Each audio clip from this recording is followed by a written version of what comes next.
now. And this is going to be a hole that we will put inside of a cylinder. And if that is 1.5 inches, no, 1.25 1/16, sorry,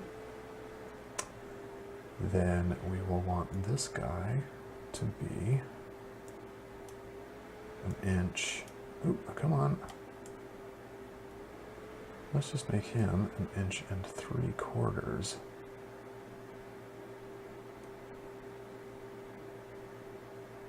Oh, no, we could do 1.5 inches, couldn't we? Yeah, we'll do 1.5 inches. And then kinda we'll bring him up in height so that he's the same height as this. And then we can center it.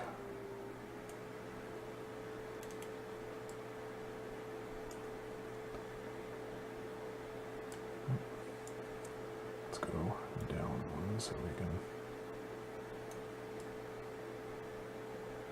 Okay. And then...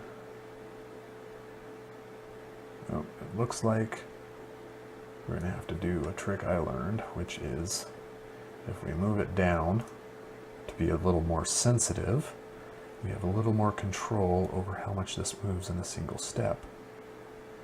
Just like that. So we can nudge it into the center, like that.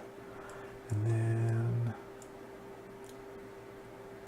bring it up so that it's level. So that way we have the whole thing. And we want to give this as many sides as possible so that it's a nice, almost roundy cone on the inside. The outside is not so important, so we can leave the low sides on the cylinder itself. And then we turn the cone into a hole.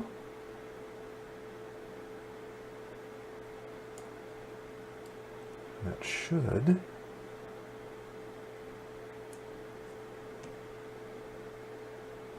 punch a hole, or punch our cone right through the middle of that cylinder. If we're lucky, anyway. Well, here, let's, well,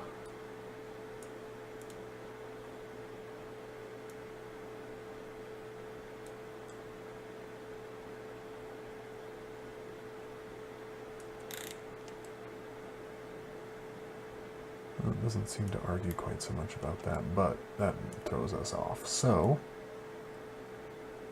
we'll snug that back up.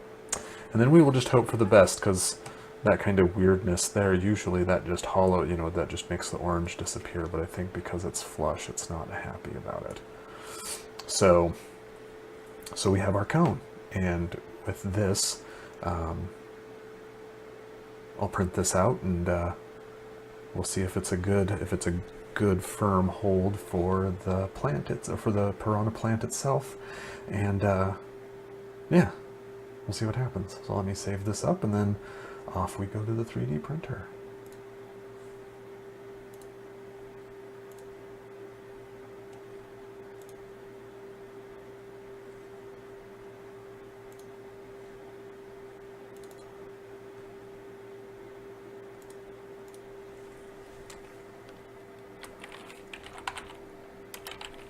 Okay, there we go.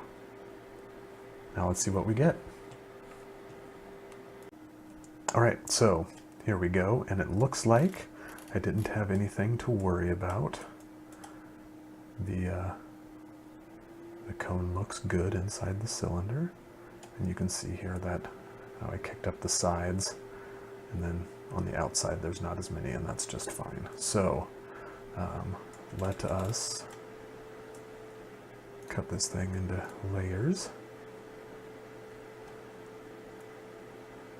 Yes, you see? So we got it narrow at the bottom, and it gets wider and wider and wider towards the top. And I think that will be a great, great test. And it looks like it's going to take 2 hours to print. That's no big deal. But yeah, it doesn't look like there's any major issues. So let's go into our settings here. 20% fill is just fine. Yep. No supports. Okay, so I think that's what we want. So let's make the G code. We'll put that right there next to the text ring, or test ring, sorry. All right, there we go. Now, I'll see you again when this thing is done printing.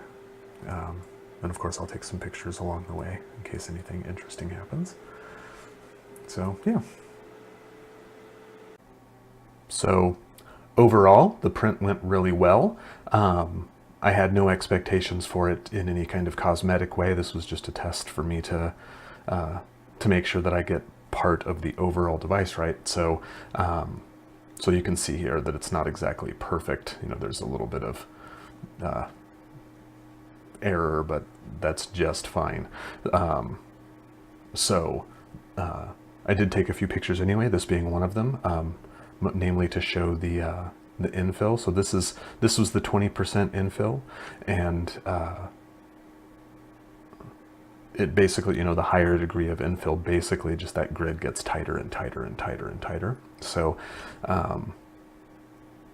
so compared to this thing, it looks like it's gonna build a pretty sturdy device regardless of how it ends up looking, which actually should be pretty boring.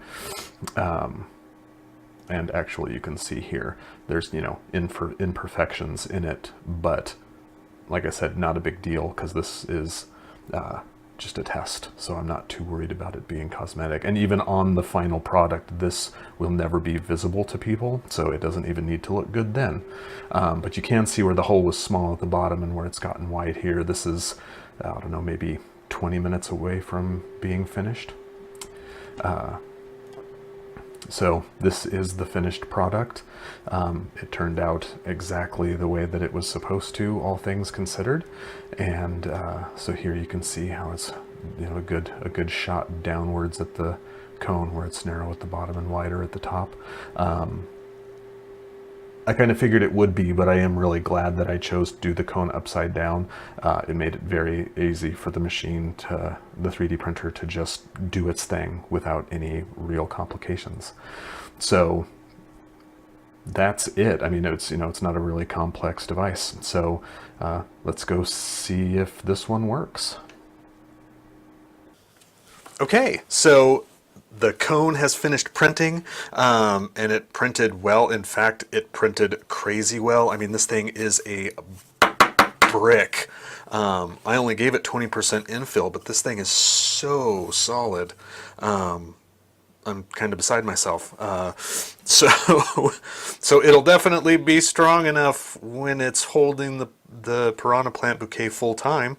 But what we need to do first is find out whether or not this is going to hold it the way that I want it to.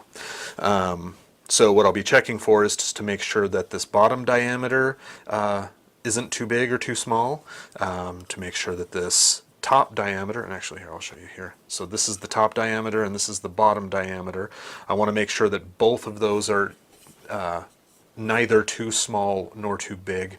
Because like I said, it doesn't need to like grip it on its own, but I want it to be in there pretty firm so that I don't have to go crazy adding, you know, epoxy or whatever I end up putting in here to make this thing permanent. So, so yeah, let's find out if I need to do another one of these. So it looks like the length of it is pretty much right where I wanted it.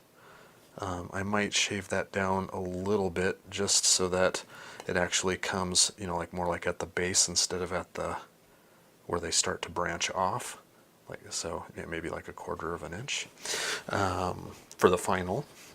So yeah, let's see what happens if we go. Oh, it's way too big. Yeah, I mean, look at, you can see how much extra space there is there. God, I way overestimated. So I'm going to have to build one more of these, but yeah, it looks like that'll need to come down almost 1/4 of an inch. And then it's way too big up here too. I mean, like, it's swimming up here. So I'm not entirely sure what happened with that. Maybe I measured it higher than I actually wanted it. Maybe I've subconsciously changed my mind on where I wanted it. That could very well be. So yeah, we've got like almost 3/4 of an inch that need to come off of the bigger at the top, and then almost 1/4 at the bottom. So what I will do is I'll probably leave the outer cylinder just the same. For the print, I will reduce the infill, so that way, because this took an hour and a half, hour and 40 minutes, including, like, heating, everything heating up and getting ready to go. So, but I mean, obviously it's over manufactured. So I'll half the amount of infill that it'll have, and then that way it'll print faster too. So, yeah, hopefully I can just whirlwind tour through Tinkercad and Cura, have this thing printed out, and be back here as soon as possible to try one that will actually work. Because yeah, that's just way too big. So anyway, back to the drawing board.